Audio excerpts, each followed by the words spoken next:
만약 지구가 다른 항성계에서 태어났다면 어떤 모습이었을까요?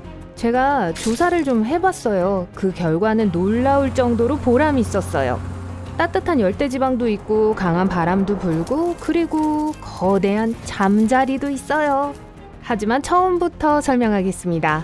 1995년 이후 나사는 태양계 밖에서 4,100개 이상의 행성을 발견했어요.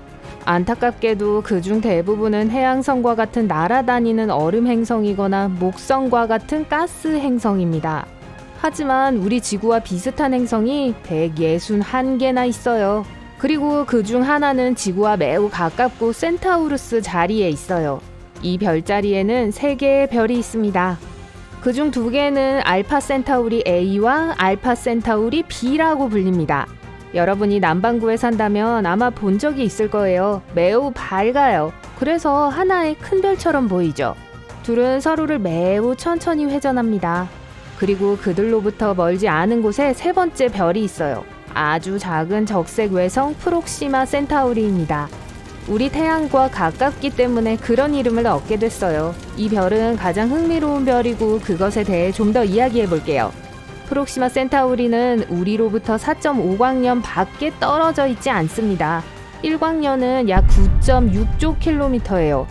네, 만약 우리가 그곳에 간다면 우주왕복선을 타고 16만 5천 년이 조금 넘게 걸릴 거예요. 너무 길다고요? 우주에서는 전혀 길지 않은 시간이에요. 프록시마 센타우리는 태양보다 훨씬 가볍고 훨씬 작습니다. 또한 3000 켈빈 온도로 태양보다 2배 더 차가워요. 그래서 망원경 없이는 그것을 볼 수 없는 거예요. 하지만 좋은 점은 그것은 수조 년 동안 타게 될 거고 여러분은 언젠가 그것이 우리 태양처럼 지구를 삼켜버릴 걱정을 할 필요가 없다는 겁니다. 그리고 네, 지구와 닮은 그 행성은 프록시마 센타우리 바로 옆에 위치해 있습니다. 이 행성은 프록시마 B라고 불려요. 맞아요. 이름이 멋대로 붙여진 것처럼 보이죠? 여러분이 헷갈리지 않으면 좋겠어요. 이건 지구보다 약간 더 크고 더 무겁습니다. 이 행성은 프록시마 센타우리의 거주 가능 영역에 위치해 있어요. 그건 그곳에 물과 심지어 미생물이 있을 수 있다는 것을 의미합니다. 그래요. 언젠가 그곳에서 생명을 발견할 수 있을 거예요. 하지만 현재로서 우리는 이 신비한 행성에 대해 별로 아는 것이 없습니다. 아마도 지구처럼 암석 행성일 것이고 풍경이 비슷할 수 있어요. 하지만 단지 이론일 뿐입니다. 우주가 어떤 예상치 못한 비밀을 갖고 있는지 누가 알겠어요. 16만 5천 년을 비행하고 난 후에 거대한 얼음 조각을 발견한다면 정말 안타까운 일일 거예요. 다행히도 그렇게 오래 기다릴 필요가 없을지도 몰라요.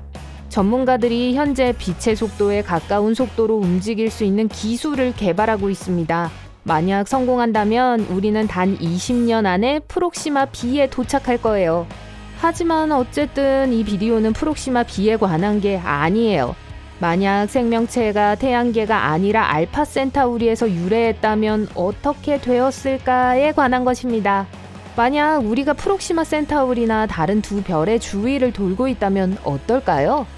자, 이제 지구가 프록시마 B 자리에 있다고 상상해보죠. 이 새로운 행성을 뉴지구라고 부를게요. 저도 이름 짓는데 별로 소질이 없어요. 우선 궤도입니다. 뉴지구는 프록시마 B보다 항성에 약 25배 더 가까이 있어야 해요. 그렇지 않으면 상상할 수 없을 정도로 추울 거예요. 행성을 좀 더 가까이 옮겨보죠. 좋아요. 하루는 여전히 24시간 지속되지만 궤도 주기는 매우 길어요. 프록시마 B는 항성 주위를 11일 만에 돌지만 우리는 8일 만에 도달할 거예요. 매주 생일 파티를 하게 됐네요. 얼마든지요.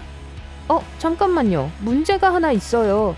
프록시마 센타우리는 플레어 별이에요. 이것은 때때로 갑자기 항성풍을 내뿜는다는 걸 의미합니다. 이 바람은 이온화된 입자들을 운반하고 그 입자들은 행성에 정착합니다.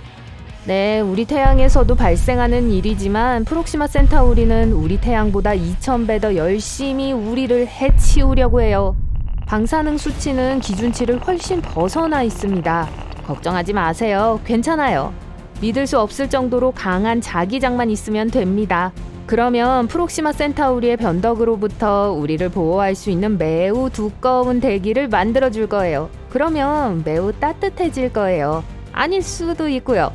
또 하나의 문제가 있어요. 과학자들은 여전히 프록시마 센타우리의 행성들이 정확히 어떻게 그 주위를 회전하는지 모르고 있습니다. 만약 그 행성들이 우리의 달처럼 조석 고정되어 있다면 어떨까요? 그러면 뉴 지구의 절반은 펄펄 끓을 정도로 덥고 나머지 절반은 꽁꽁 얼어붙은 사막이 될 거예요. 괜찮아요. 그 중간쯤에 자리 잡으면 되죠. 그리고 믿기 어렵지만 따뜻한 곳은 북극이 될 거예요. 만약 운이 좋다면 아늑하고 따뜻한 행성을 얻을 수 있을 겁니다. 평균 약 21도이고 극단적인 온도는 없어요.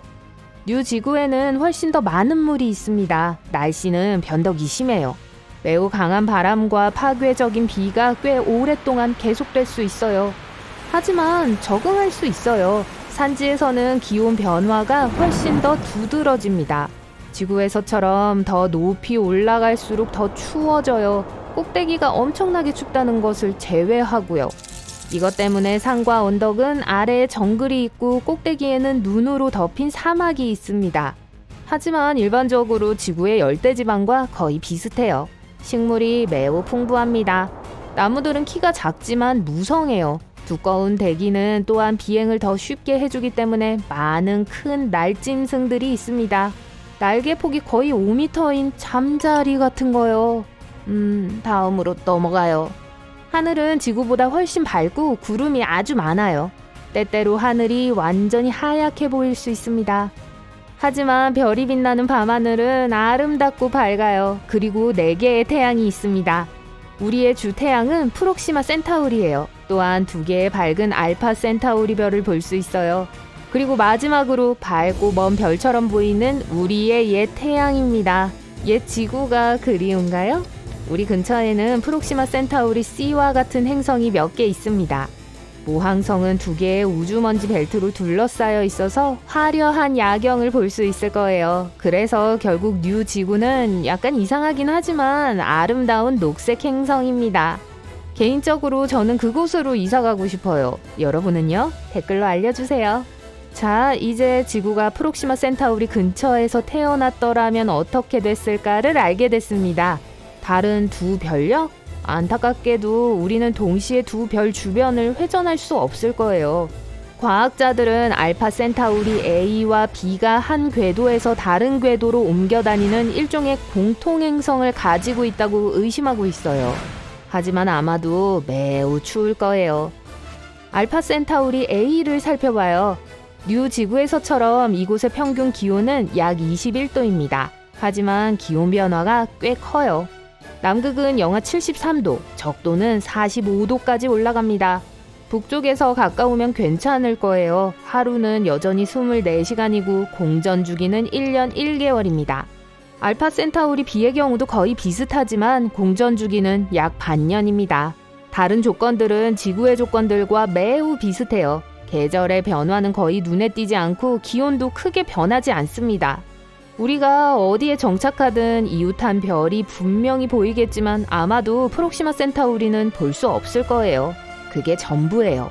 물론 이 모든 것은 완벽한 조건을 전제로 합니다. 지구에서와 마찬가지로 대기가 더 희박하다거나 별에서 더 멀리 떨어져 있다거나 하는 작은 차이라도 좋지 않은 결과를 가져올 거예요.